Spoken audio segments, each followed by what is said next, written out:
What's up, ladies and gentlemen? So today we're going to be doing the part 5 of our Shad Bala video series. And in this series, we're going to be talking about aspects and conjunction upon your particular planet or any planet you're studying, along with the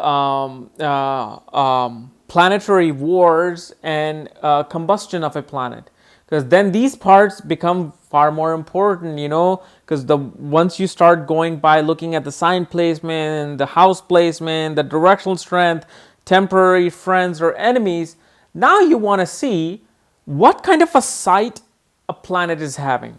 And of course, you're going to find a whole lot of more detail in my book, which I'm almost done with, and then it's going to go to review to Shal for editing on aspects at the speed of light. And in this book, I will discuss all the planetary aspects through houses, all the mutual aspects, the meaning of aspects, what's going on with Mars's 4th aspect and 7th and 8th aspect, things like that. So an aspect is simply, a site from another planet, like me looking at Yash. If Yash is a natural benefic, of course, Yash is a natural benefic. And if I'm a natural malefic, which I definitely am, and if I'm looking at Yash, I am going to throw a natural bad sight on Yash. Okay? But if Yash is looking at me, and Yash is a natural benefic, and I am this malefic planet just ready to, kick some ass in the house, and Yash looks at me, he's going to calm me down. Yeah, I'll be like, hey, little puppy. You see? Okay, I'm going a little overboard, but you get my point. So aspect on a particular planet that you're trying to study to see if it's weak or strong is very important. So natural benefics, okay, when it comes to aspects, natural benefics are Jupiter, Venus, and Mercury, okay? And the natural malefic aspect is Saturn, Mars, Rahu, and Ketu, okay? But then you have Sun and Moon. Sun and Moon are mild malefics. See, Sun cannot really be a malefic. Sun is the giver of life. Sun really gives a life, but it's considered a malefic because it's too hot. It burns everything. So if you come near, if you go like even a million miles away from Sun, you'll be burned, you'll be roasted, okay?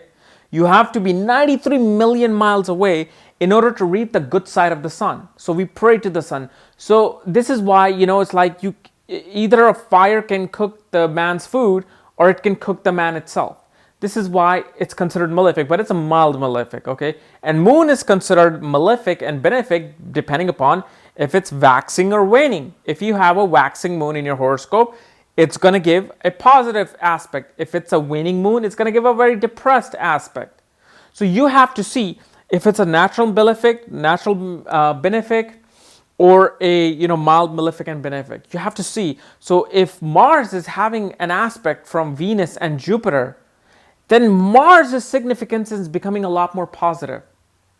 But let's say Venus is receiving an aspect from Saturn, from Mars, from Rahu, then poor Venus, the Venus which is the significator, the karka of our relationship, of our love, of our conveniency, of our passion, is now getting 3 malefic aspect upon itself.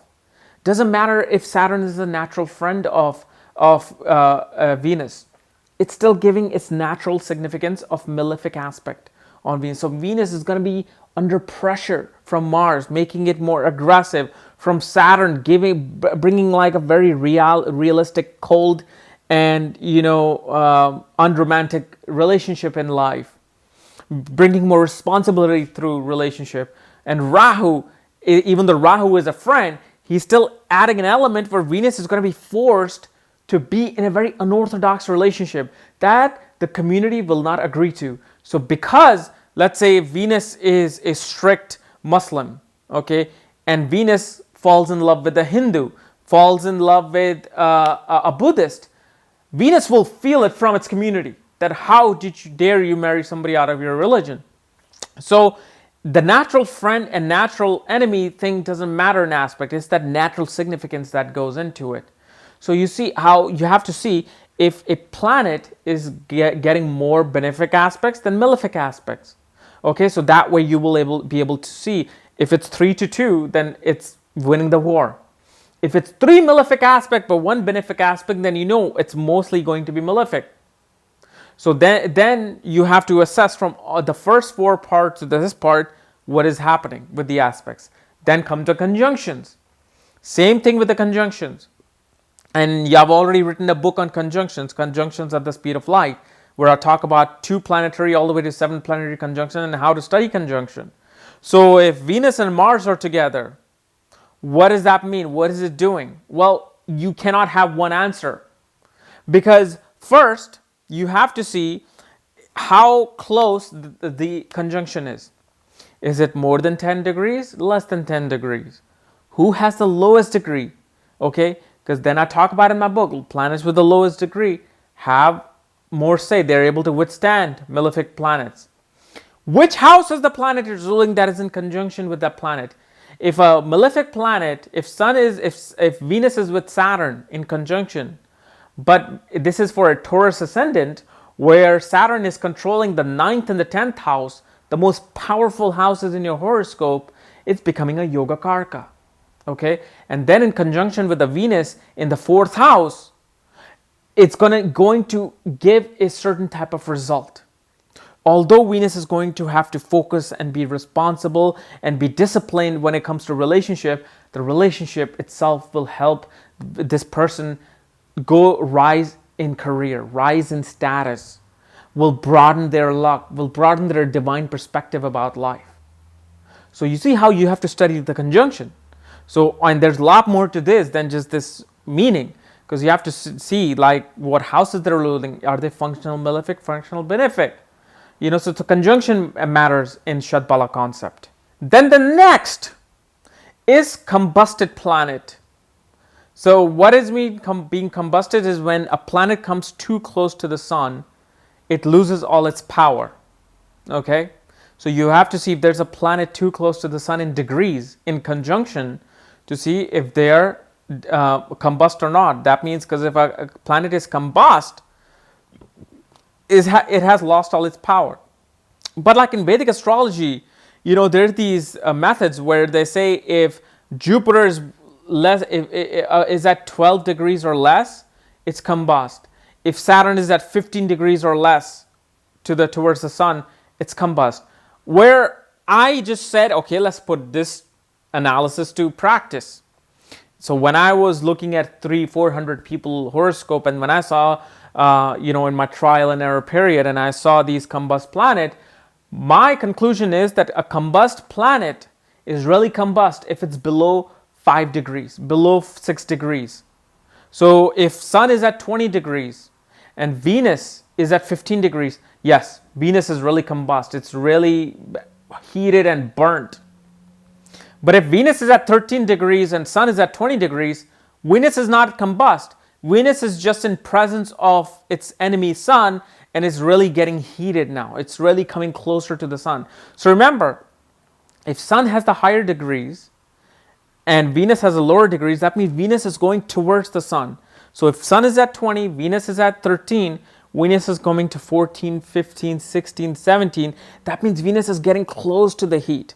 But let's say if Sun is at 20 degrees, Venus is at 23 degrees. Does that mean that Venus is combustible? No.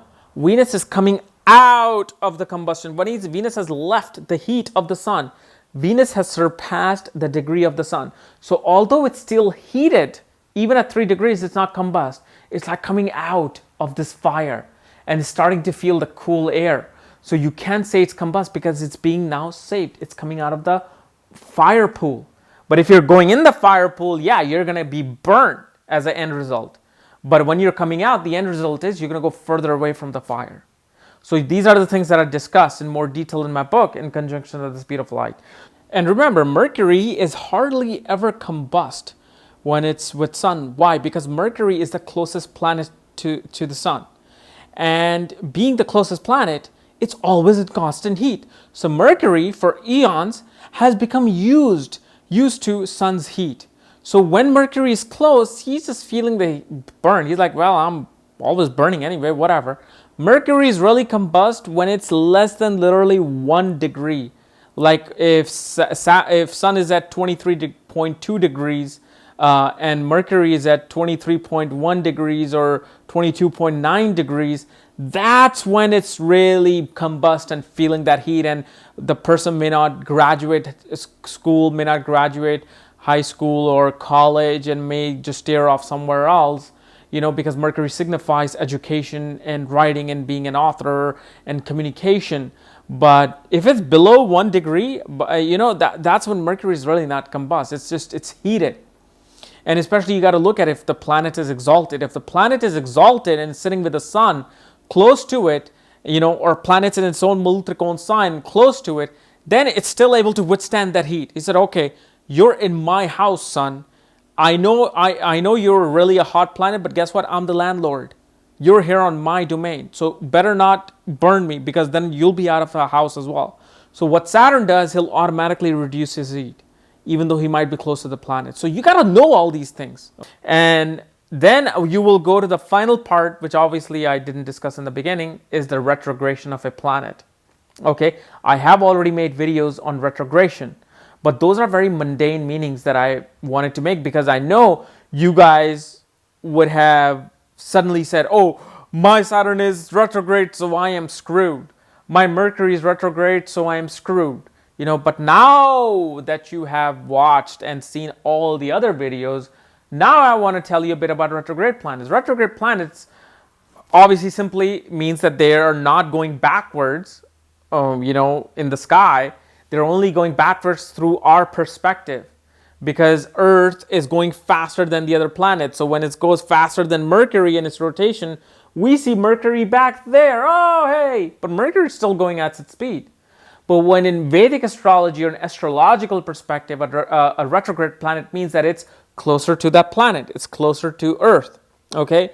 And that means if it's closer to Earth, its radio waves are hitting you with far more intensity compared to other planets when you're born. So when the baby comes out and the Mercury is retrograded, that means Mercury is the closest planet to Earth, and not in just terms of distance, but in terms of now retrograde distance. And so now it's having the most profound effect on the baby. But here's the thing. When does a retrograde planet gives good results, and when does it give bad results? Well, a retrograde planet gives good results if it's lord of a good house, sitting in a good house. Okay, so let's say for Leo ascendant, your Jupiter is retrograded. Okay, Jupiter rules its Multrikon sign is in the 5th house.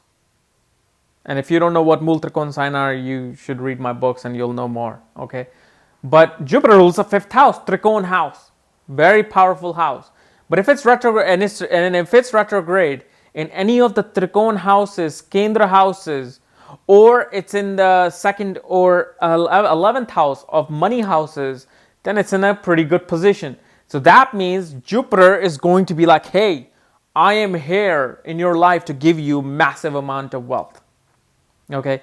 Now let's say if for same Leo ascendant, if let's say Saturn, if Saturn is retrograde and sitting in the 8th house, that means, first of all, Saturn is a malefic. It's an enemy of the sign of Leo.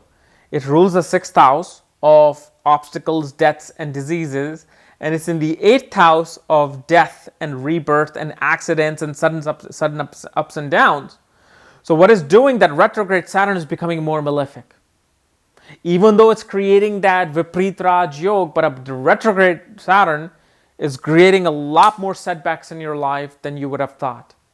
So that's how retrogradation needs to be seen. Now in the 6th part, obviously I will go into the main thing, which is also yogas. Because remember, yogas are the true determination of what exactly will happen in a certain time period. Like in a Raj Yoga period, how one will be promoted. How in a Dhan Yoga period, one will get a lot of money. How in Viprit Raj Yoga period, one will suddenly find success, suddenly find fame. How in Neech Bhang Raj Yoga period, one will be able to overcome their hardship. One will be able to overcome and come out of their bad and debilitated state and finally make something of themselves professionally. Okay, but this was just my part 5 that I wanted to, cover. So if you're new to my channel, subscribe below because I'll be doing the part 6 next week. And if you want to know what's happening with your planets in the first 5 parts, check out the link below. Check out my books there, Astrology at the Speed of Light and Conjunctions at the Speed of Light. And when you get these 2 books, I will send you the link to look at your own chart. Just make sure you follow the directions below. And if you're wondering about aspects of the speed of light, it'll be out hopefully by fall this year, like September, October. All right. Otherwise, we'll see you next time. Bye-bye.